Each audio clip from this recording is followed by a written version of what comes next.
নিজেকে বড় মনে করা এটা শয়তানের অ্যাটিটিউড। বিশ্বাসীরা কখনো নিজেকে বড় মনে করে না, তারা কখনো অ্যারোগ্যান্ট অ্যাটিটিউডের হতে পারে না। কারণ আল্লাহ রাসূল সাল্লাল্লাহু আলাইহি ওয়াসাল্লাম আমাদেরকে শিখিয়েছেন, আল্লাহুম্মা জাআল ফি আইনি সাগীরা ওয়া ফি আ'ইউনিন নাসি কাবীরা। হে আল্লাহ, আপনি আমার চোখে আমাকে ছোট বানান, মানুষের চোখে আপনি আমাকে বড় বানান।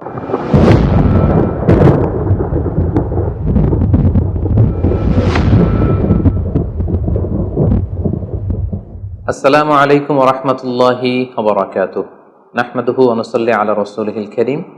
আম্মা বা'দু ফাআউযু বিল্লাহি মিনাশ শাইতানির রাজীম। বিসমিল্লাহির রহমানির রহিম। আদম আলাইহিস সালাম, তিনি হচ্ছেন আবুল বাশার, মানবমণ্ডলীর আদি পিতা। তিনি পৃথিবীর প্রথম মানুষ এবং প্রথম নবী। গোটা মানবমণ্ডলীর মধ্য থেকে আল্লাহ তাআলা আদম আলাইহিস সালামকে পৃথিবীর প্রথম মানুষ এবং প্রথম নবী হিসেবে বাছাই করেছেন। আর আমরা পৃথিবীতে যারা আছি, আমরা সবাই হচ্ছে বানি আদম বা আদম আলাইহিস সালামের বংশধর। আল্লাহ তাআলা আদম আলাইহিস সালামকে সৃষ্টি করার অনেক আগে এই পৃথিবীতে প্রথমে জিন তৈরি করেছিলেন। আল্লাহ তাআলা ইরশাদ করছেন, ওয়াল জান্না খলাকনাহু মিন ক্বাবলু মিন নারিস সামুম।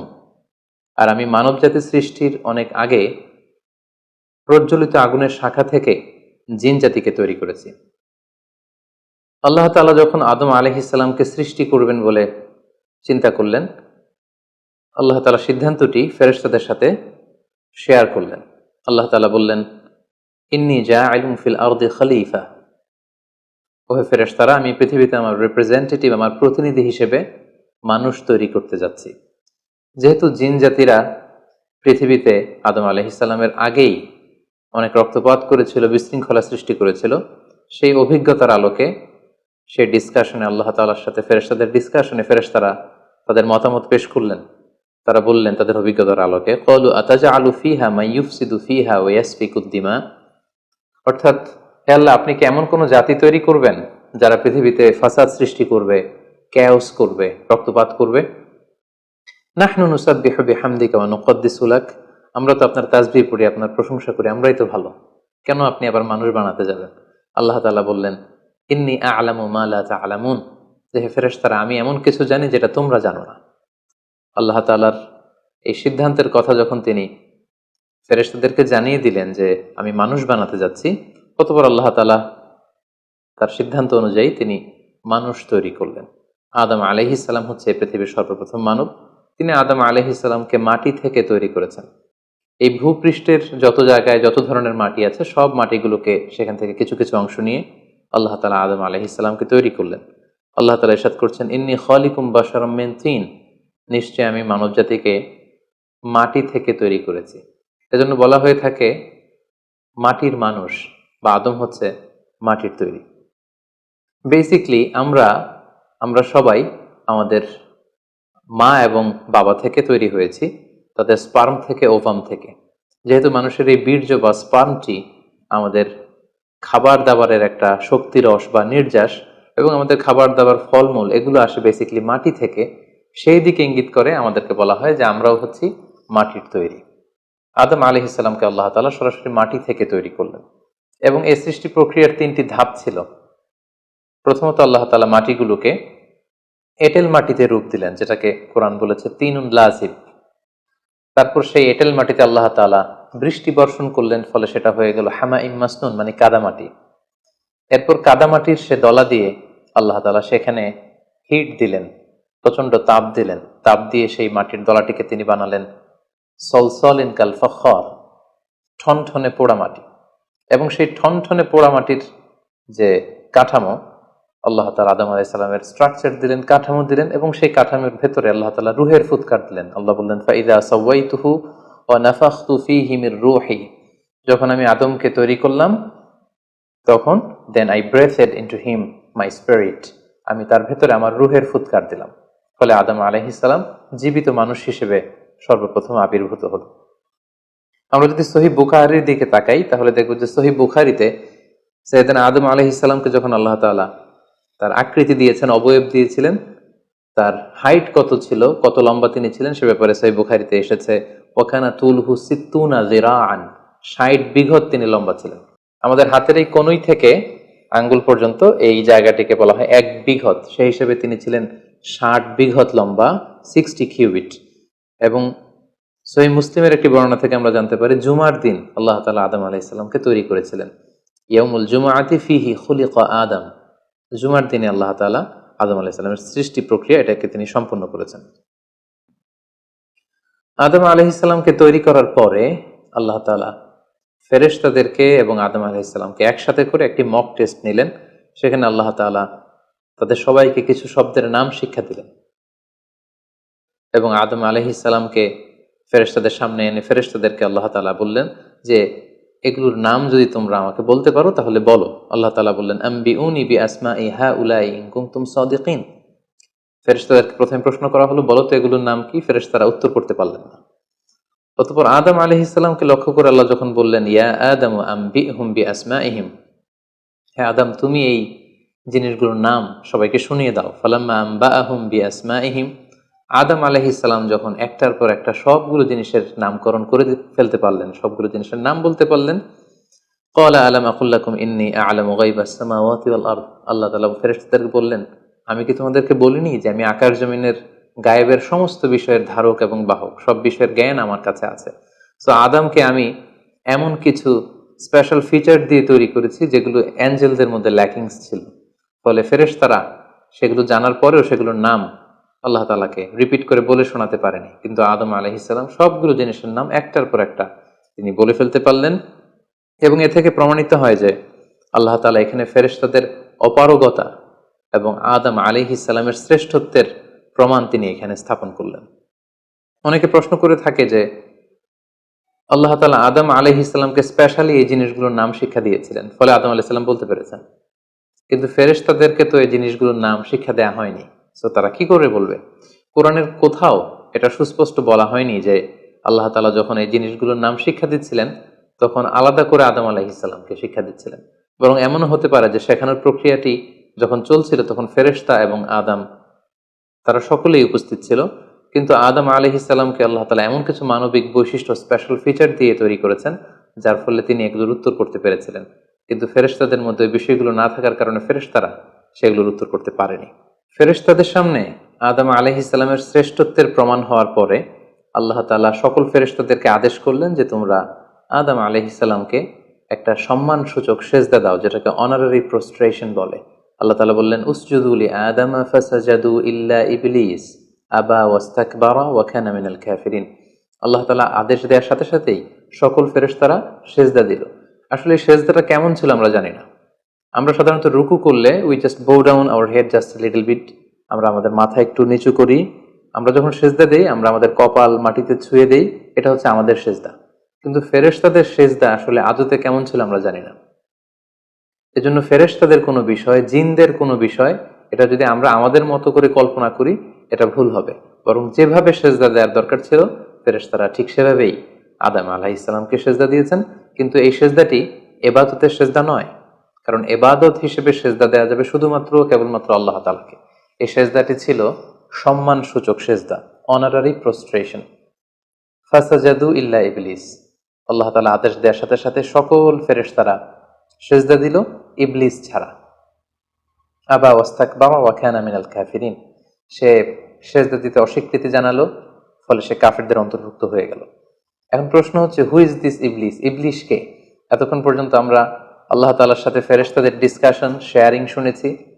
আদম আলাইহিস সালামকে হঠাৎ করে সৃষ্টি করলেন, কিন্তু নাও এ নিউ ক্যারেক্টার অ্যাপিয়ার্ড, নতুন একটি ক্যারেক্টার চলে এসেছে, সেটা হচ্ছে ইবলিস। ইবলিস হচ্ছে এক মহাজ্ঞানী সত্তা, যে হচ্ছে কানা মিনাল জিন। কোরআন আমাদেরকে কনফার্ম করেছে কানা মিনাল জিন্নি ফাফাসাকা আন আমরি রাব্বি। ইবলিস বা শয়তান বেসিক্যালি জিন জাতির অন্তর্গত। আমরা আমাদের আদম আলাইহিস সালামের আলোচনার শুরুতেই বলেছি যে আল্লাহ তাআলা মানব সৃষ্টির আগে এই পৃথিবীতে জিন তৈরি করেছিলেন। ইবলিস হচ্ছে সেই জিনের অন্তর্গত। সে ইবাদতে এত বেশি পরিশ্রমী ছিল, সে বেশি বেশি ইবাদত করতে করতে আল্লাহ তাআলার প্রিয় সত্তায়, প্রিয় ভাজনে পরিণত হয়েছে। ফলে আল্লাহ তাআলা তার স্ট্যাটাসকে অনেক হাই করে দিয়েছেন এবং ফেরেশতাদের সাথে থাকবার সুযোগ করে দিয়েছিলেন। তাকে আল্লাহ তাআলা এতটাই সম্মান দিয়েছিলেন, সে চাইলেই আল্লাহ তাআলার সাথে সরাসরি কথা বলতে পারত। কিন্তু আল্লাহ তাআলা যখন আদম আলাইহিস সালামকে সেজদা দেওয়ার আদেশ করলেন, সবাই সেজদা দিল ইবলিস ছাড়া। আল্লাহ তাআলা এ পর্যায়ে ইবলিসকে জিজ্ঞেস করলেন মা মানাআকা আল্লা তাসজুদা ইয আমারতুক, হে ইবলিস, কিসে তোমাকে বাধা দিল সেজদা দিতে? কেন তুমি সেজদা দিলে না? সবাই যেখানে সেজদা দিল, তুমি কেন সেজদা দিলে না? ইবলিস তখন উত্তরে বলল, আনা খায়রুম মিনহু খলাকতানি মিন নার ওয়া খলাকতাহু মিন তিন। আমি আদমের চাইতে শ্রেষ্ঠ। সে আল্লাহর সাথে আর্গুমেন্ট দিতে শুরু করলো, লজিক দিতে শুরু করলো। সে যদি অন্তত এতটুকু বলতো যে আল্লাহ, আপনি কেন আমাকে সেজদা দিতে বলছেন, আমি এটার সিগনিফিকেন্স, এটার কারণ জানতে চাই, অথবা আল্লাহ আমি ভুল করে ফেলেছি, আপনি আমাকে ক্ষমা করুন, এর কোনোটাই না করে সে আল্লাহর সাথে আর্গুমেন্ট দিতে লাগলো।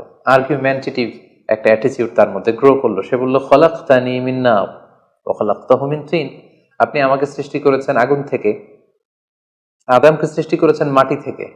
আগুন হচ্ছে ঊর্ধ্বমুখী, আগুনের লেলিহান শিখা দাউ দাউ করে উপরের দিকে উঠতে থাকে, আর মাটির চাকা ঢিলা, ছেড়ে দিলে নিচে পড়ে যায়। সো ঊর্ধ্বমুখী কোনো জিনিস তো নিম্নমুখী কোনো জিনিসের কাছে নত হতে পারে না, আমি কেন সেজদা দেব? সে যখন আল্লাহ তাআলার কাছে এইভাবে যুক্তিতর্ক স্থাপন করলো, আল্লাহ তাআলা তার র্যাঙ্কিংকে নষ্ট করে দিলেন। আল্লাহ বললেন যে তুমি বিতাড়িত, অভিশপ্ত, লাঞ্ছিত এবং ধিক্কৃত। আল্লাহ তাআলা তার যে হাই র্যাঙ্ক এবং স্ট্যাটাস, সেই পদমর্যাদা, তাকে পদমর্যাদাচ্যুত করা হলো। ফলে সে তার আগের অবস্থানে আর থাকলো না। সে আল্লাহ তাআলাকে এবার বলতে আরম্ভ করলো, ক্বাল আনজিরনি ইলা ইয়াউমি ইউবআসুন, হে আল্লাহ, এত বছর আমি ইবাদত করার পরে আপনার প্রিয় ভাজন হলাম, কিন্তু শুধু আদমকে সম্মানসূচক সেজদা প্রদর্শন না করার কারণে আপনি আমার স্ট্যাটাসকে নামিয়ে দিলেন, আপনি আমাকে ধিক্কৃত, অভিশপ্ত বলে ঘোষণা করলেন। তাহলে আমি আপনার কাছে একটা জিনিস চাই, সেটা হচ্ছে আনজিরনি ইলা ইয়াউমি ইউবআসুন, আপনি আমাকে কিয়ামত পর্যন্ত হায়াত দিন, যাতে আমি কিয়ামত পর্যন্ত বেঁচে থাকতে পারি। এবং সে শুধু আল্লাহর সাথে আর্গুমেন্ট দিয়েই ক্ষান্ত হয়নি, সে এ পর্যায়ে আল্লাহ তাআলাকে চ্যালেঞ্জ ছুড়ে দিল। বেসিকলি, যদিও ইবলিস এত এত ইবাদত করে আল্লাহ তাআলার প্রিয় হয়েছিল, ফেরেশতাদের পর্যায়ে চলে গিয়েছিল, আল্লাহ তাআলা তার সাথে ডিরেক্টলি কথা বলতো, কিন্তু ইবলিসের ভেতরে একটা সুপ্ত অহমিকা বোধ ছিল। আল্লাহ তাআলা চেয়েছেন এই ইনসিডেন্টের মধ্য দিয়ে সেই সুপ্ত অহমিকা বোধটা প্রকাশ করে দিতে। ইবলিস ভাবতো যে কেউ আমাকে ছাড়িয়ে যেতে পারবে না, আমি সবার চাইতে শ্রেষ্ঠ। সে বলেছিল, আনা খায়রুম মিনহু, আমি তার চেয়ে শ্রেষ্ঠ। তার ভেতরে যে সুপ্ত অহমিকা বোধ, এই যে অ্যারোগ্যান্স, এই যে ইগোইস্টিক সমস্যা, আল্লাহ তাআলা চেয়েছেন এই ঘটনার অবতারণা ঘটিয়ে ইবলিসের ভেতরকার এই অহমিকা বোধকে প্রকাশ করে দিতে, এবং সেটাই ঘটেছে। এবার সে আল্লাহ তাআলাকে চ্যালেঞ্জ দিয়ে বলল যে আল্লাহ, আপনি আমাকে কিয়ামত পর্যন্ত হায়াত দিন, লা আকউদান্না লাহুম সিরাতাকাল মুস্তাকিম, আপনার এই আদম সন্তান, বনি আদমের যারা পৃথিবীতে আসবে, তারা কি করে জান্নাতে যায় সেটা আমি দেখে নেব। আমি সিরাতুল মুস্তাকিমের সামনে বসে থাকবো, যাতে করে তারা সরল সঠিক পথ পেতে না পারে, তারা যাতে সত্যের পথে থাকতে না পারে। আমি তাদেরকে সুম্মা লাআতিয়ান্নাহুম মিন বাইনি আইদিহিম ওয়া মিন খালফিহিম ওয়া আন আইমানিহিম ওয়া আন শামাইলিহিম, সামনে থেকে, পেছন থেকে, ডান দিক দিয়ে, বাঁ দিক দিয়ে, সব দিক দিয়ে আমি তাদেরকে কুমন্ত্রণা দিব, ধোঁকা দিব, টেম্পটেশন দিব, হুইসপারিং করব। ওয়ালা তাজিদু আকসারাহুম শাকিরিন, আপনি তাদেরকে শুকরগুজার, কৃতজ্ঞ বান্দাদের অন্তর্ভুক্ত পাবেন না। আল্লাহ তাআলা বললেন, লামান তাবিআকা মিনহুম লাআমলাআন্না জাহান্নামা মিনকুম আজমাইন, তুমি আমাকে চ্যালেঞ্জ দিচ্ছ, ঠিক আছে, আমিও তোমার চ্যালেঞ্জ নিলাম, চ্যালেঞ্জ অ্যাকসেপ্টেড। তোমাকে এবং তোমাকে যারা ফলো করবে, ফলোয়ারদেরকে, তাদের সবাইকে দিয়ে আমি জাহান্নামকে পরিপূর্ণ করব। আল্লাহ তাআলা ইবলিসকে কিয়ামত পর্যন্ত হায়াত দিলেন, তার চ্যালেঞ্জ গ্রহণ করলেন, এবং ইবলিসও তার মিশন এবং ভিশন ফিক্স করে নিল যে যে আদমের কারণে আজকে আমি এতটা ধিক্কৃত, অভিশপ্ত, লাঞ্ছিত, সে আদমকে এবং সে আদমের সন্তানদেরকে, বনি আদমকে আমি জাহান্নামে ঢুকানোর আগ পর্যন্ত ক্ষান্ত হব না। এবং আল্লাহ রাসূল সাল্লাল্লাহু আলাইহি ওয়াসাল্লাম বললেন যে ইন্না শাইতানা ইয়াজরি মিনাল ইনসানি মাজরাদ দাম, মানুষের রক্ত প্রবাহের সাথে ইবলিস মিশে যেতে পারে, সেখানে যে সে কুমন্ত্রণা দিতে পারে। সেই ঘটনার পর থেকে আল্লাহ তাআলার সৃষ্টির, দুইটি শক্তিশালী সৃষ্টির মধ্যে তৈরি হয়ে গেল চিরশত্রুতা, চির বিদ্বেষ, চিরদ্বন্দ্ব, শয়তান আর বনি আদম। আদম আলাইহিস সালামকে যখন সেজদা করতে বলা হলো, সবাই সেজদা করলো, কিন্তু ইবলিস সেজদা করলো না। এই ঘটনার পর আদম আলাইহিস সালাম কেমন যেন একটু একাকিত্ব এবং অস্থিরতা ফিল করতে লাগলেন, লোনলিনেস, কারণ তার কোনো সাথী নেই, সঙ্গী নেই, প্রতিবেশী নেই, বন্ধু নেই, বান্ধব নেই, কেউ নেই। মানুষ হিসেবে তিনি কেবল একা, বড়ই একা। তার এই অস্থিরতা, তার এই একাকিত্ব, তার এই লোনলিনেসকে আল্লাহ তাআলা বুঝতে পেরে তার একজন সঙ্গিনী তৈরি করলেন। তিনি হচ্ছেন হাওয়া আলাইহিস সালাম, এই পৃথিবীর প্রথম মানবী।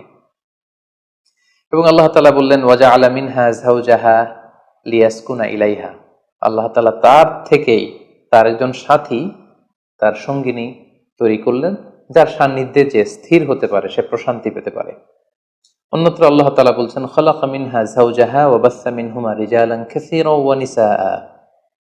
আল্লাহ তাআলা আদমের মধ্য থেকেই তার সাথীকে বা তার জোড়াকে অর্থাৎ হাওয়াকে তিনি তৈরি করলেন, এবং এই আদম আর হাওয়া থেকে গোটা বিশ্বের সকল মানব মণ্ডলীকে তিনি তৈরি করেছেন।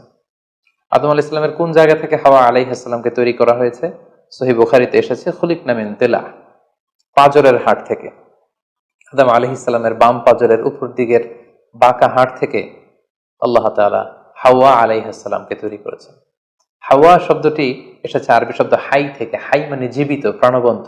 যেহেতু জীবন্ত আদম থেকে ওনাকে সৃষ্টি করা হয়েছে, তাই তাকে হাওয়া বলা হয়। অথবা আদম আলাইহিস সালাম হাওয়া আলাইহিস সালামের সঙ্গ পেলেই তিনি উজ্জীবিত হয়ে ওঠেন, প্রাণোচ্ছল হয়ে ওঠেন, এজন্য ওনাকে হাওয়া বলা হয়। তাহলে পৃথিবীর প্রথম মানবী হাওয়া আলাইহিস সালামকে আল্লাহ তাআলা আদম আলাইহিস সালামের নিঃসঙ্গতা, একাকিত্ব এবং লোনলিনেস যে ফিলিংটা, এটা দূর করার জন্য তার একজন সঙ্গী তিনি ঠিক করে দিলেন, আদম এবং হাওয়া। ইংরেজিতে বলা হয় অ্যাডাম অ্যান্ড ইভ। এবং আল্লাহ তাআলা তাদের দুজনকে জান্নাতে থাকবার পারমিশন দিলেন। আল্লাহ তাআলা বললেন ওয়াকুলনা ইয়া আদম উসকুন আনতা ওয়া যাওজুকাল জান্নাহ। আদম, তুমি আর তোমার স্ত্রী বা তোমার সঙ্গিনী দুজনে মিলে জান্নাতে থাকো। তবে এক্ষেত্রে কিছু ডুজ এন্ড ডোন্টস আছে, কিছু ওয়ার্নিং আছে, কিছু প্রিকশন আছে। সেটা হচ্ছে ওয়াকুলা মিনহা রাগাদান হাইসু শি'তুমা। এই বাগানে, এই জান্নাতের যেখান থেকে মনে যায় তৃপ্তি সহকারে তোমরা উভয়ে খাও, কিন্তু ওয়ালা তাকরাবা হাযিহি শাজারাতা ফাতাকুনা মিনাল যালিমিন। জান্নাতের যেখান থেকে মনে চায় তোমরা খেতে পারো, পান করতে পারো, ঘুরে বেড়াতে পারো, আনন্দ উৎসব করতে পারো, কিন্তু ওয়ালা তাকরাবা হাযিহি শাজারা, এই গাছের ফল খাবে না। Be aware of this tree, এই গাছের কাছেও যাবে না। যদি যাও, যদি খাও, তাহলে ফাতাকুনা মিনাল যালিমিন, তোমরা জালিমদের অন্তর্ভুক্ত হয়ে যাবে।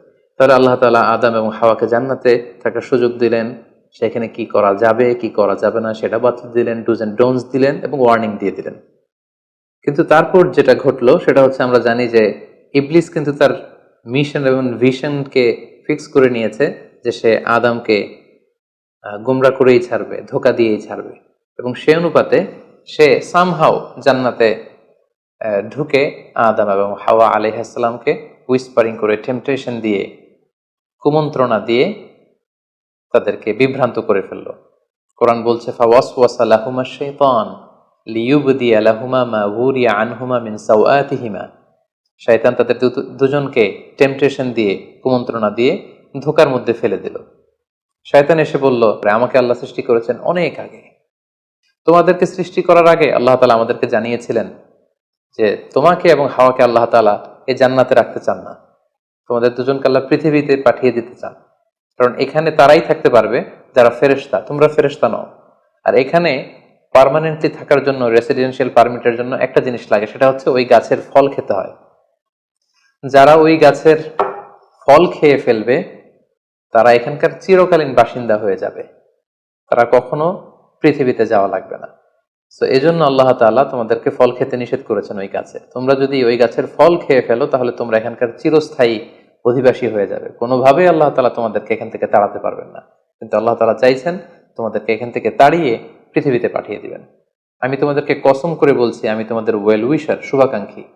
শয়তান বলল যে ওয়াকাসামাহুমা ইন্নী লাকুমা মিনান নাসিহিন, নিশ্চয় আমি তোমাদের জন্য শুভাকাঙ্ক্ষী, তোমরা আমার কথা শোনো। যদি এখানে আরামে দিনাতিপাত করতে চাও তাহলে তোমরা এই ফল খাও, ফলে তোমাদেরকে আর কোথাও যাওয়া লাগবে না। আদম আলাইহিস সালাম আল্লাহ তাআলার সে দেয়ার ডুজ এন্ড ডোন্টস, সে ওয়ার্নিং এর কথা ভুলে তিনি এবং তার স্ত্রী ওই নিষিদ্ধ ফল থেকে খাওয়া শুরু করলেন। এবং খাওয়ার সাথে সাথেই ফালাম্মা যাকা শাজারাতা বাদাত লাহুমা সাওআতুহুমা ওয়া তাফিকা ইয়াখসিফানি আলাইহিমা মিন ওয়ারাকিল জান্নাহ। ওই নিষিদ্ধ গাছের ফল খাওয়ার সাথে সাথেই আদম আলাইহিস সালাম এবং হাওয়া আলাইহিস সালামের গায়ে যে জান্নাতি পোশাক ছিল, অটোমেটিক্যালি সেই পোশাক খুলে পড়তে আরম্ভ করলো। ওনারা উলঙ্গ হয়ে যেতে লাগলেন। তড়িঘড়ি করে ওনারা জান্নাতের বিভিন্ন পাতা এনে বিভিন্ন লতা পাতা এনে ওনাদের প্রাইভেটকে ওনারা ঢাকলেন, এবং তখনই ওনারা বুঝতে পারলেন আমরা কি করলাম, আমরা তো মহাভুল করে ফেলেছি, আমরা তো আল্লাহ তাআলার আদেশকে অমান্য করেছি। আল্লাহ তাআলা সাথে সাথে বললেন, আলাম আনহাকুমা আন তিলকুমা শাজারা, আদম এটা তোমরা কি করলে, আমি তো এটা কখনো এক্সপেক্ট করিনি, আমি কি তোমাদেরকে নিষেধ করিনি এই গাছের ফল খেতে, এবং আমি কি তোমাদেরকে বলে দেইনি যে ইন্না শাইতানা লাকুম আদুউম মুবিন, শয়তান তোমাদের সুস্পষ্ট চিরশত্রু, কেন তোমরা এই কাজটা করলে? আদম আলাইহিস সালাম এবং হাওয়া আলাইহিস সালাম ওনারা লজ্জিত হলেন, ওনাদের কাজের জন্য ওনারা লজ্জিত হলেন। আল্লাহ তাআলা বলছেন, ওয়ালাকাদ আহিদনা ইলা আদামা মিন ক্বাবলু ফানাসিয়া ওয়া লাম নাজিদ লাহু আজমা, আমি আদমকে ওসিয়ত করেছিলাম যে এই কাজটি তুমি করো না, কিন্তু আদম আলাইহিস সালাম ভুলে গিয়েছেন। আল্লাহ তাআলার আদেশ পালনে আল্লাহ বলছেন আমি আদমকে দৃঢ় প্রত্যয়ী পাইনি।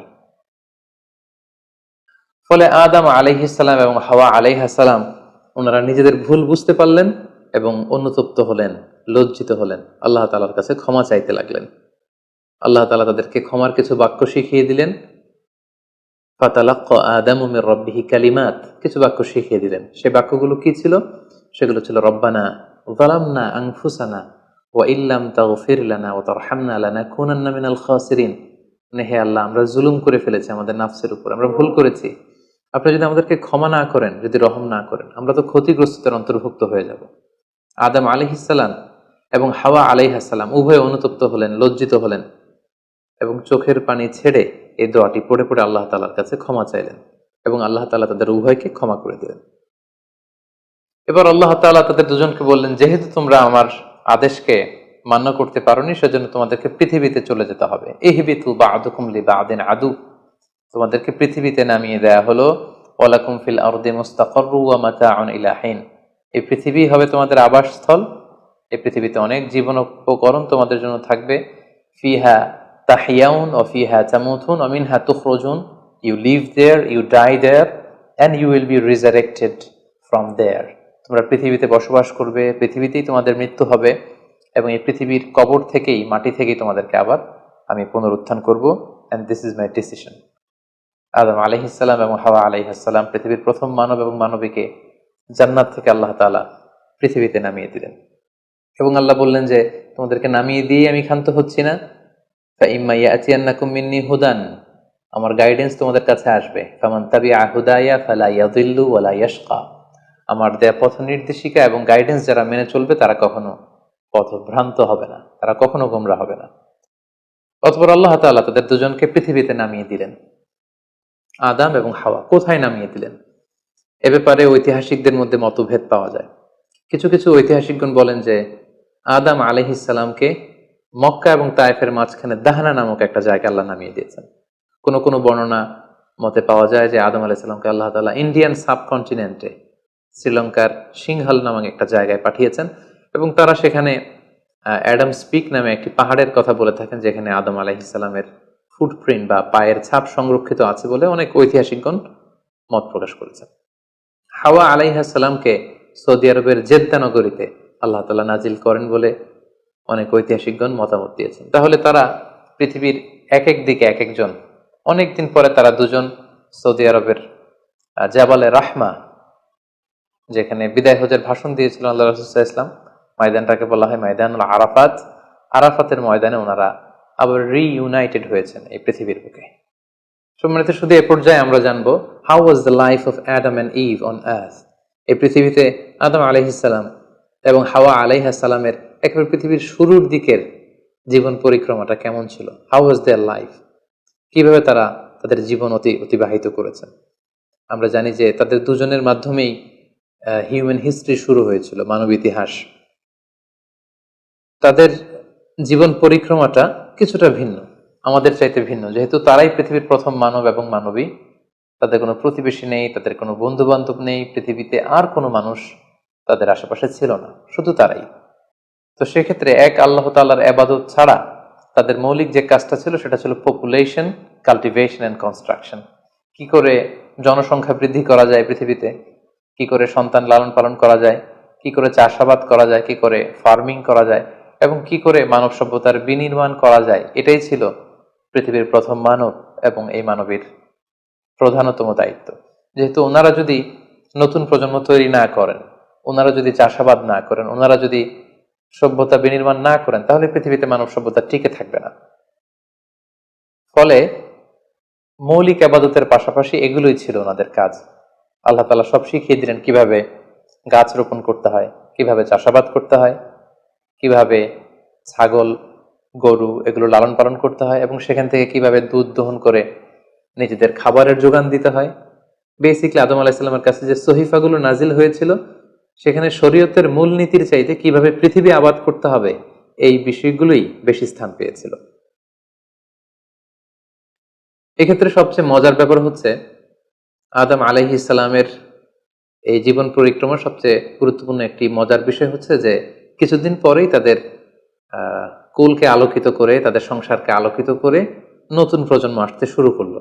এবং আদম আলাইহিস সালাম এবং হাওয়া আলাইহিস সালামের মাধ্যমে যে সন্তানরা পৃথিবীতে আসতো, তারা ছিল অলওয়েজ টুইন বেবি বা যমজ সন্তান হিসেবে আসতো। সর্বপ্রথম আল্লাহ তাআলা তাদেরকে একটি সন্তান, একটি ছেলে সন্তান এবং একটি মেয়ে সন্তান দিয়ে ধন্য করলেন, এবং তারা তাদের নাম রাখলেন, ছেলেটির নাম রাখলেন কাবিল, মেয়েটির নাম রাখলেন আকলিমা। এবং তারপরের বছর আবারও হাওয়া আলাইহিস সালাম গর্ভবতী হয়ে সন্তান জন্ম দিলেন।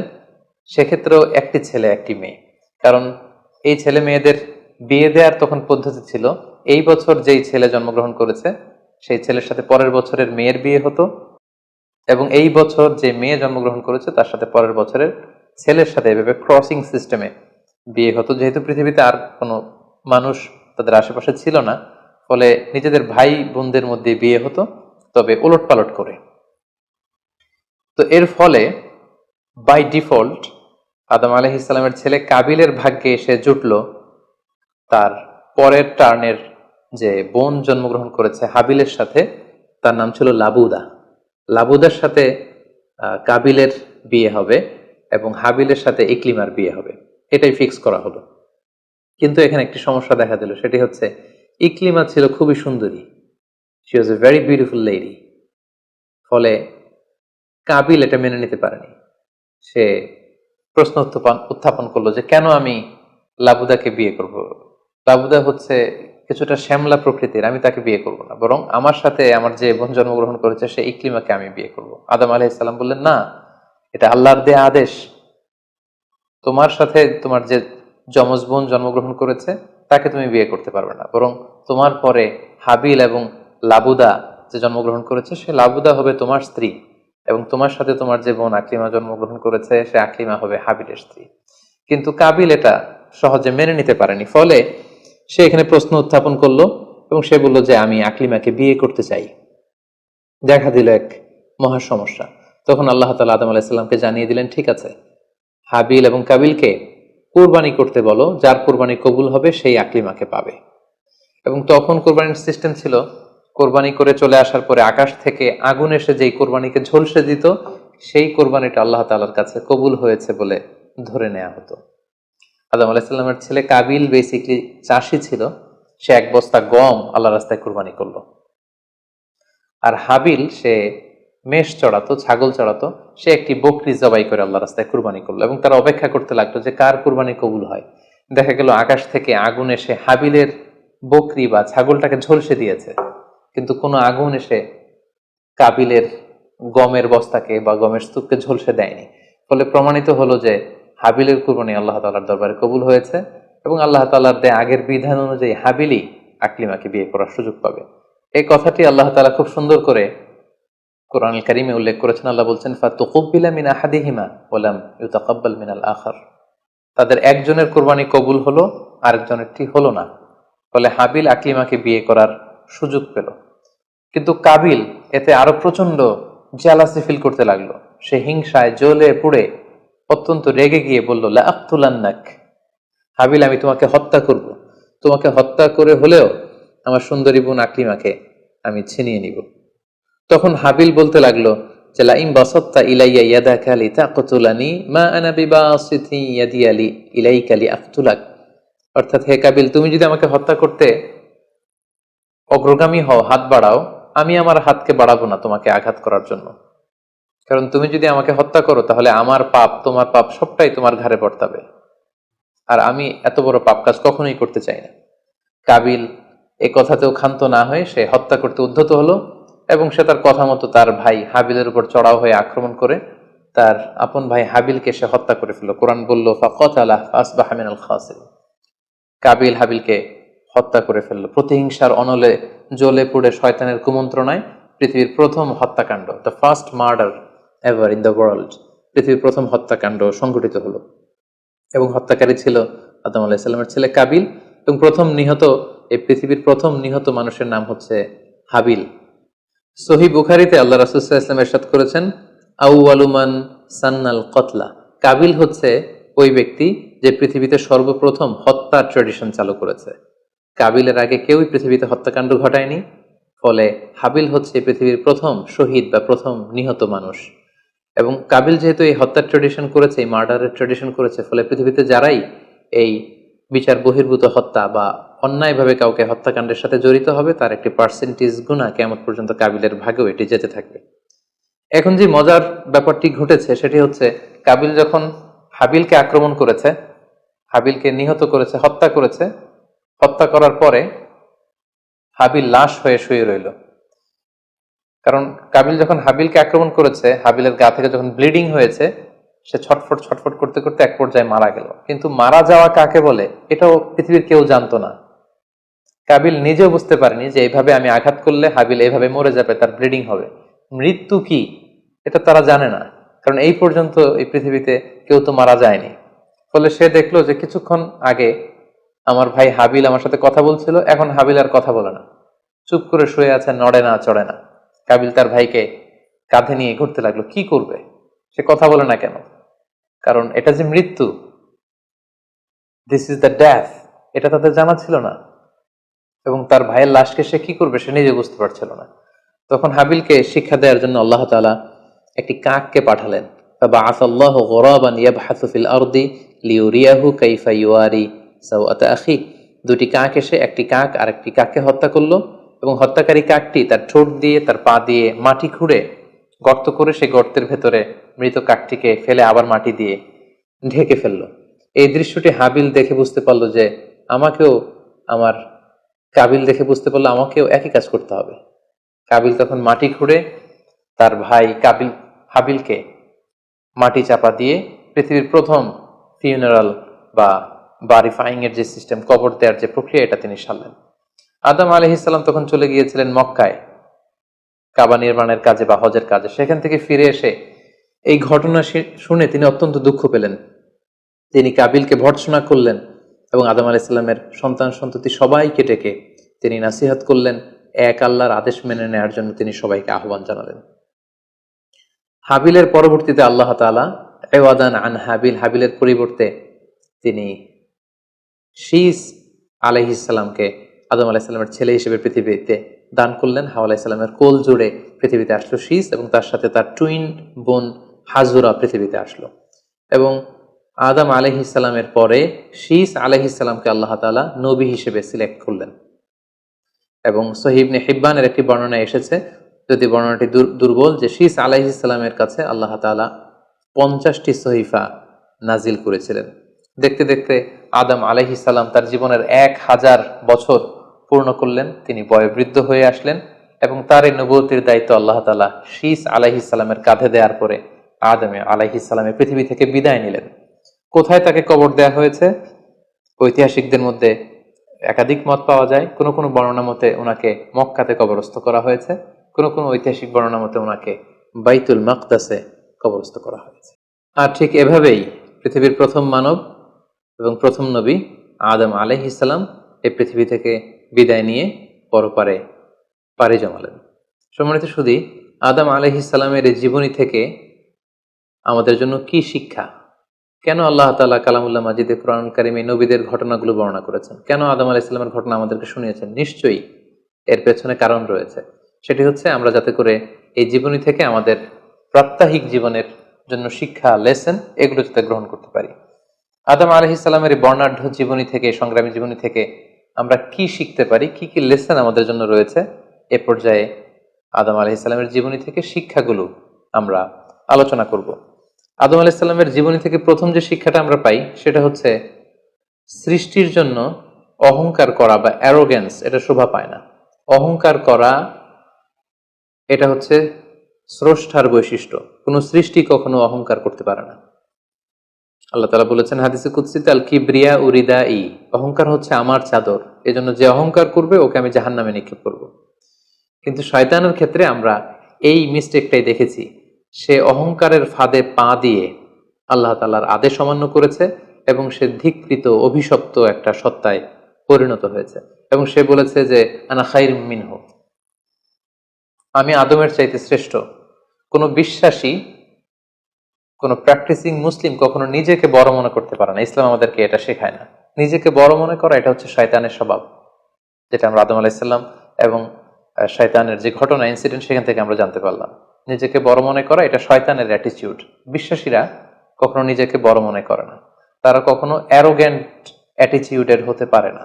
কারণ আল্লাহ রাসূল সাল্লাল্লাহু আলাইহি ওয়াসাল্লাম আমাদেরকে শিখিয়েছেন, আল্লাহুম্মা জাআল ফি আইনি সাগীরা ওয়া ফি আ'ইউনিন নাসি কাবীরা, হে আল্লাহ, আপনি আমার চোখে আমাকে ছোট বানান, মানুষের চোখে আপনি আমাকে বড় বানান। আপনি নিজেকে কখনো বড় বলে উপস্থাপন করতে পারবেন না। আপনি বড় এটা আপনার মুখে বলা শোভা পায় না, বরং আপনি বড় কিনা ছোট এটা মানুষ প্রমাণ করবে, সেটা মানুষ ডিসাইড করবে। এজন্য আল্লাহ রাসূল সাল্লাল্লাহু আলাইহি ওয়াসাল্লাম বলতেন, হে আল্লাহ, আমার চোখে আপনি আমাকে ছোট বানান, মানুষের চোখে আপনি আমাকে বড় বানান। তাহলে আদম আলাইহিস সালাম এবং ইবলিসের এই ঘটনা থেকে আমরা প্রথম যে শিক্ষাটা পাই সেটা হচ্ছে আমরা যেন কখনো আমাদের অন্তরে অহমিকা বোধ লালন না করি, আমরা যেন এই ইগোইস্টিক সমস্যাতে না ভুগি, আমরা কখনো যেন অহংকারী না হই, বরং আমরা যেন বিনয়ী হতে পারি। বিনয়ী বান্দাদেরকে আল্লাহ তাআলা পছন্দ করেন। নিজেকে বড় মনে করা এটা হচ্ছে শয়তানের স্বভাব, এবং সে নিজেকে বড় মনে করেই চির অভিশপ্ত হিসেবে চিহ্নিত হয়েছে। আদম আলাইহিস সালামের ঘটনা থেকে আরো একটি শিক্ষা আমরা যেটি পাই সেটি হচ্ছে শয়তানের প্রথম মিশন ছিল মানুষের দেহ থেকে পোশাক খুলে ফেলা। আই রিপিট, আমি আবারও বলছি, মানুষের দেহ থেকে পোশাক খুলে ফেলা, নগ্নতা বা অশ্লীলতা, এটা হচ্ছে শয়তানের প্রধান হাতিয়ার। আমরা এই ঘটনা থেকে জেনেছি যে আদম আলাইহিস সালাম এবং হাওয়া আলাইহিস সালাম তারা যখন ওই নিষিদ্ধ গাছ থেকে ভক্ষণ করলেন, তারা যখন নিষিদ্ধ ফলটি খেয়ে ফেললেন, সাথে সাথে জান্নাতের পোশাক তাদের দেহ থেকে খুলে পড়ে গিয়েছে। এবং কেন আদম আলাইহিস সালাম এবং হাওয়া আলাইহিস সালামকে শয়তান ওয়াসওয়াসা দিয়েছিল?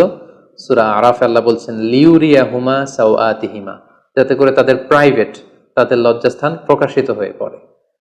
তাহলে আমরা এই ঘটনা থেকে আরো যে শিক্ষাটি পাই সেটি হচ্ছে নগ্নতা এবং অশ্লীলতা হচ্ছে শয়তানের প্রধান হাতিয়ার। বর্তমানে আমরা সেটাই দেখতে পাচ্ছি যে শয়তান আমাদের পোশাককে খাটো করতে চাচ্ছে। দিনকে দিন আমাদের পোশাকের ধরন এমন হতে যাচ্ছে, বিশেষ করে আমাদের বোনদের বা নারীদের পোশাকের দিকে যদি আমরা তাকাই, এটা ছোট হতে হতে এমন একটা পর্যায়ে চলে যাচ্ছে, এর মাধ্যমে কিন্তু এই নিউডিটি বা নগ্নতা এবং অশ্লীলতার ছড়াছড়ি আমাদের সমাজে খুব বেড়ে গিয়েছে। এবং এটা ছিল শয়তানের প্রধান হাতিয়ার। আমাদের আদি পিতা এবং আদি মাতাকে এই নগ্নতা এবং অশ্লীলতার মাধ্যমেই, তাদের দেহ থেকে পোশাক খোলার মাধ্যমে কিন্তু শয়তান প্রথম তার শত্রুতা প্রকাশ করতে পেরেছিল। এবং কারা আসলে আমাদের শত্রু, কে আমার শত্রু, কে আমার বন্ধু, এটা আমাদেরকে জানতে হবে। আল্লাহ তাআলা খুব সুস্পষ্টভাবে কোরআনে বলেছেন যে ইন্নাহু লাকুম আদুউম মুবিন, তোমরা শয়তানের পদাঙ্ক অনুসরণ করো না, কারণ শয়তান হচ্ছে তোমাদের সুস্পষ্ট শত্রু। সো কে আমার বন্ধু, কে আমার শত্রু, এ ব্যাপারে যেন আমরা সুস্পষ্ট একটি ধারণা পেতে পারি, এই জন্য কোরআন আমাদেরকে জানিয়েছে শয়তান হচ্ছে আমাদের প্রকাশ্য শত্রু। আদম আলাইহিস সালামের এই স্টোরি থেকে আমরা আরো একটি শিক্ষা পাই, সেটা হচ্ছে আল্লাহ তাআলা যখন জান্নাতে আদম এবং হাওয়া আলাইহিস সালামকে থাকার সুযোগ দিলেন, আল্লাহ বললেন, ওয়ালা তাকরাবা হাযিহিশ শাজারা, খবরদার, যেটা মনে চায় খাও, কিন্তু ওই গাছের কাছেও যেও না। আল্লাহ তাআলা কিন্তু বলেননি ওই গাছের ফল খেও না, আল্লাহ বলেছেন কাছেও যেও না। এটা একটা কোরআনিক টার্ম, কাছেও যাওয়া যাবে না। ফল খাওয়া তো দূর কি বাত, ওই গাছের ফল খাওয়া তো অনেক পরের কথা, আগে কাছে গেলেই না ফল খাওয়া না খাওয়ার প্রসঙ্গটা আসে। এজন্য আল্লাহ তাআলা সাবধান করে বলে দিয়েছিলেন কাছেও যেও না। এটা কোরআনের একটা টার্ম। অশ্লীলতার ব্যাপারে যখন আল্লাহ আমাদেরকে সাবধান করেছেন, আল্লাহ বলেছেন ওয়ালা তাকরাবুজ জিনা, অশ্লীলতার কাছেও যেও না। যেখানে আল্লাহ তাআলা আমাদেরকে শিখাচ্ছেন যে কাছেও যেও না, কিন্তু আমরা কিন্তু আমাদের দেশে কাছে আসার গল্পের নাম কিন্তু এখন শুনছি। আমরা মোস্ট রিসেন্টলি কিছু বছর আগে ক্লোজ আপ ওয়ানের কাছে আসার দুর্দান্ত সব গল্প নিয়ে তারা কিছু প্রোগ্রাম করেছিলেন, সেখানে তরুণ তরুণীদেরকে খুব বেশি কাছে আসার জন্য তারা একে অপরের কাছে আসা, লাভ স্টোরিগুলো শেয়ার করা, এগুলো তারা প্রমোট করেছে।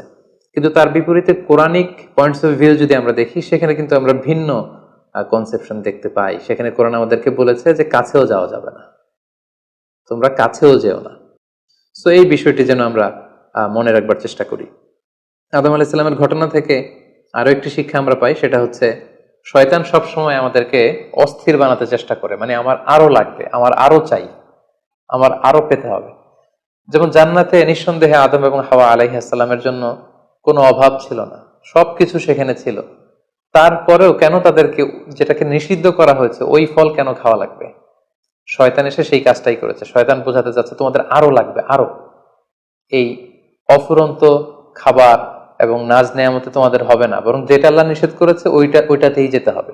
সো এটা হচ্ছে শয়তানের একটা ধোঁকা দেওয়ার পদ্ধতি। শয়তান সবসময় আমাদেরকে আরো চাই, আমাদের আরো লাগবে, আরো পাওয়ার জন্য শয়তান আমাদেরকে উৎসাহিত করে।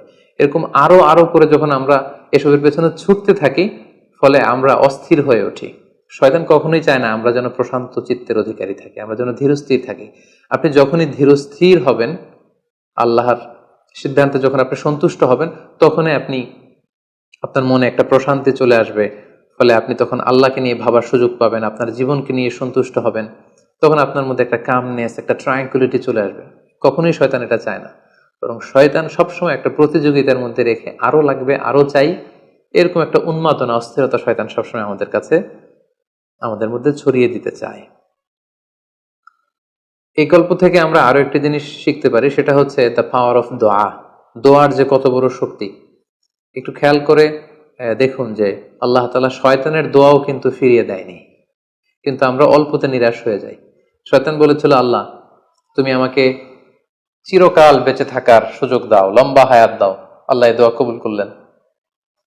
শয়তান বললেন, আল্লাহ আমি ডানে বায়ে সামনে পেছনে সব দিক থেকে যেন আদম এবং হাওয়াকে, মানুষকে কুমন্ত্রণা দিতে পারি, তুমি সুযোগ দাও। আল্লাহ সুযোগ দিলেন, আল্লাহ দোয়া কবুল করলেন। শয়তান বলল, আল্লাহ আমি যেন মানুষের শিরায় উপশিরায় রক্তের প্রবাহের ভেতরে ঢুকে যেন আমি টেম্পটেশন দিতে পারি। আল্লাহ তাআলা এটাও কবুল করলেন। তো যে আল্লাহ তাআলা শয়তানের দোয়া কবুল করে ফেলতে পারেন, সে আল্লাহ তাআলাকে আমাদের দোয়া কবুল করবেন না? অবশ্যই করবেন। তো সেক্ষেত্রে দোয়ার মতো দোয়া করতে হবে। সিনসিয়ার দোয়া ইজ লাইক এ মিসাইল। আপনি যদি সিনসিয়ারলি দোয়া করেন, এটা মিসাইলের মতো। মিসাইল হামলা করলে যেমনি লক্ষ্যবস্তুতে যে ভেদ করে, তেমনি দোয়ার মতো যদি দোয়া করা যায়, চাওয়ার মতো যদি আল্লাহ তাআলার কাছে চাওয়া যায়, সেই দোয়াটাও আল্লাহ তাআলা কবুল করবেন। দোয়া ইজ ইটস অ্যান আর্ট, এটা একটা শিল্প। কেমন করে চাইতে হয়, কেমন করে দোয়া করতে হয়, সেটাও জানতে হয়। তো আমরা যখন আল্লাহ তাআলার কাছে চাইবো, আমরা যেন খুব সিনসিয়ারলি চাই। 5 নাম্বার যেই শিক্ষাটি আমরা পাই, সেটা হচ্ছে রিপেন্টেন্স, অনুতপ্ত হওয়া। শয়তানও আল্লাহর আদেশ অমান্য করেছে, আদম আলাইহিস সালামও আদেশ অমান্য করেছে। আল্লাহ বলেছেন সেজদা দাও, শয়তান সেজদা না দিয়ে আদেশ অমান্য করলো। আল্লাহ তাআলা আদমকে বলেছেন এই গাছের কাছে যেও না, আদম আলাইহিস সালাম ভুল করে খেয়ে তিনিও আদেশ অমান্য করলেন। পার্থক্যটা কোথায়? পার্থক্য হচ্ছে শয়তান ভুল করে, সে ভুলের উপর অটল থেকে গিয়েছিল, অহংকার করেছিল। কিন্তু আদম আলাইহিস সালাম ভুল করে তিনি অনুতপ্ত হয়েছিলেন। শয়তান ভুল করে ভুলের উপর স্থির থাকে, আর আল্লাহর প্রিয় বান্দারা ভুল করে তারা আল্লাহ তাআলার কাছে ক্ষমা চায়। আমরা মানুষ হিসেবে আমাদের ভুল হতেই পারে, এটা খুবই স্বাভাবিক। কুল্লুকুম খাত্তা, তোমরা সবাই পাপী, ওয়া খায়রুল খাত্তাইনা তাওয়াবুন। এই পাপীদের মধ্যে সবচেয়ে শ্রেষ্ঠ পাপী হচ্ছে যে পাপী পাপ করার পরে আল্লাহ তাআলার কাছে তওবা করে, অনুতপ্ত হয়। অনুতপ্ত বান্দার চোখের পানির যে কত পাওয়ার, জাহান্নামের আগুন কোনো কিছু দিয়ে নেভানো সম্ভব না, কিন্তু অনুতপ্ত বান্দার চোখের পানি দিয়ে জাহান্নামের আগুন নিভে যায়। একজন বান্দা যখন ভুল করে, পাপ করে, ভুল বুঝতে পেরে অনুতপ্ত হয়ে চোখের পানি ছাড়ে, তার চোখের পানি চোখ বেয়ে, তার নাকের ডগা বেয়ে মাটিতে পড়ার আগেই আল্লাহ অনুতপ্ত বান্দার সব গুনাহ মাফ করে দেন। তাই আমরা যেন আল্লাহ তাআলার কাছে অনুতপ্ত হতে পারি। শয়তান আল্লাহকে সেদিন চ্যালেঞ্জ দিয়ে বলেছিল, আল্লাহ আমি দেখে নেব কি করে তুমি তোমার বান্দাদেরকে জান্নাতে ঢুকাও। আল্লাহ তাআলা বললেন, চ্যালেঞ্জ অ্যাকসেপ্টেড, তোমার চ্যালেঞ্জকে আমিও গ্রহণ করলাম। তুমি আজীবন আমার বান্দাদেরকে ধোঁকা দিবে, কিন্তু আমার বান্দা যখন অনুতপ্ত হয়ে চোখের পানি ছেড়ে ক্ষমা চাইবে, আমি জীবনের সব গুনাহ মাফ করে দেব। সো অনুতপ্ত হয়ে আল্লাহর কাছে চাওয়ার এই সুযোগকে যেন আমরা নষ্ট না করি। আমরা যেন ভুল করলে আল্লাহ তাআলার কাছে ক্ষমা চাই, আমরা যেন তাওবা করে ফিরে আসি। 6 নম্বর যে শিক্ষাটি আমরা আদম আলাইহিস সালামের গল্প থেকে পাই সেটা হচ্ছে our life is full of struggle. আমাদের জীবনটা হচ্ছে খুবই স্ট্রাগল করে এই জীবনটাকে লিড করতে হয়। এখানে অনেক ইফোর্ট দিতে হয়। দুনিয়াকে বলা হয় দারুল আসবাব, পরিশ্রম করে লড়াই করে নিজের অবস্থানকে এখানে জানান দিতে হয়। প্রতিকূল পরিবেশে কিভাবে আপনি টিকে থাকবেন, দুর্যোগ মোকাবেলা করে কিভাবে আপনি টিকে থাকবেন, সেটার শিক্ষা কিন্তু এই পৃথিবীতে আছে। যেমন আদম আলাইহিসসালাম, হাওয়া আলাইহিসসালাম যখন পৃথিবীতে এসেছেন তাদের জন্য সবকিছু যে একেবারে প্রিপেয়ার্ড ছিল ব্যাপারটি এমন নয়। ওনাদেরকে কষ্ট করতে হয়েছে, ওনাদেরকে চাষাবাদ করতে হয়েছে, মেষ পালন করতে হয়েছে, গাছ রোপণ করতে হয়েছে, ঝড় ঝঞ্ঝা বন্যা, এই প্রতিকূল পরিবেশে তাদেরকে টিকে থাকার লড়াই করতে হয়েছে। ফলে এই পৃথিবীতে টিকে থাকতে হলে লড়াই করতে হয়, সংগ্রাম করতে হয়। এই জীবনটা হচ্ছে সংগ্রামময় একটা জীবন। ফলে আদম আলাইহিস সালামের এই সংগ্রামী জীবন থেকে আমরা এটাও বুঝতে পারি যে এখানে আমাদেরকে টিকে থাকার জন্য লড়াই করে করে নিজের অস্তিত্বের জানান দিতে হবে। সর্বশেষ আদম আলাইহিস সালামের জীবনী থেকে যে আমরা শিক্ষাটি পাই সেটা হচ্ছে এই পৃথিবীতে অনেক ধরনের ফিতনা আছে, এর মধ্যে নারী ঘটিত ফিতনা একটি বড় ধরনের ফিতনা, এবং এই পৃথিবীর প্রথম যে হত্যাকাণ্ড সেটা নারী ঘটিত কারণেই হয়েছে। এবং সহিহ মুসলিম আল্লাহ রাসূল সাল্লাল্লাহু আলাইহি ওয়াসাল্লাম বলেছেন, ফাইন্না আউওয়ালা ফিতনাতি বানি ইসরাঈল কানাত ফিন্নিসা, বনি ইসরায়েলের প্রথম ফিতনাও নারীদের ব্যাপারেই ঘটেছে।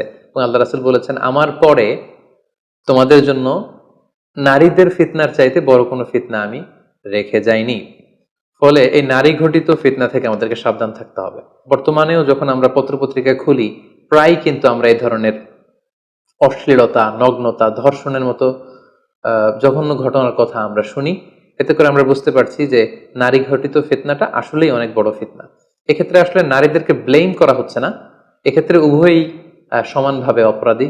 নারী পুরুষ উভয়কে আল্লাহ তাআলা তাদের চোখকে অবনমিত রাখতে বলেছেন। এই হাদিস দ্বারা এটা প্রমাণ হয় না যে নারীদেরকে ব্লেম করা হচ্ছে, বরং ঘটনার যেহেতু নারী কেন্দ্রিক সেহেতু নারী ঘটিত ফিতনার কারণে পৃথিবীতে প্রথম হত্যাকাণ্ড ঘটেছে, এবং এখনো এ জাতীয় ঘটনার কারণে অনেক ধরনের ফাসাদ ফিতনা সমাজে ছড়িয়ে পড়ছে। সো আমাদেরকে আদম আলাইহিস সালামের জীবনী থেকে আরো একটি শিক্ষা হচ্ছে এই নারী ঘটিত ফিতনা থেকে বেঁচে থাকার জন্য নারী পুরুষ উভয়কেই তাদের নজর বা দৃষ্টির লাগাম টেনে ধরতে হবে। দৃষ্টিকে যদি আমরা নিয়ন্ত্রণ করতে না শিখি তাহলে ফিতনা কমানো সম্ভব না। আল্লাহ রাসূল সাল্লাল্লাহু আলাইহি ওয়াসাল্লাম বলেছেন, আন-নাযার সাহমুন মিন সিহামি ইবলিস, দৃষ্টি হচ্ছে শয়তানের বিষ মাখানো তীরবানের মধ্য থেকে একটি তীর। এই বিষ মাখানো তীর দিয়ে শয়তান নারী পুরুষকে কাবু করে অশ্লীলতার পথের দিকে নিয়ে যায়। সম্মানিত শুধু এই ছিল আদম আলাইহিস সালামের সংগ্রামী জীবন কাহিনী এবং ওনার জীবনী থেকে আমাদের জন্য কিছু লেসন বা শিক্ষা। আল্লাহ তাআলা আমাদের সবাইকে নবীদের রেখে যাওয়া পথ এবং মতে তাদের অনুসৃত পথে আমাদেরকে পরিচালিত করুক। আসসালামু আলাইকুম ওয়া রাহমাতুল্লাহি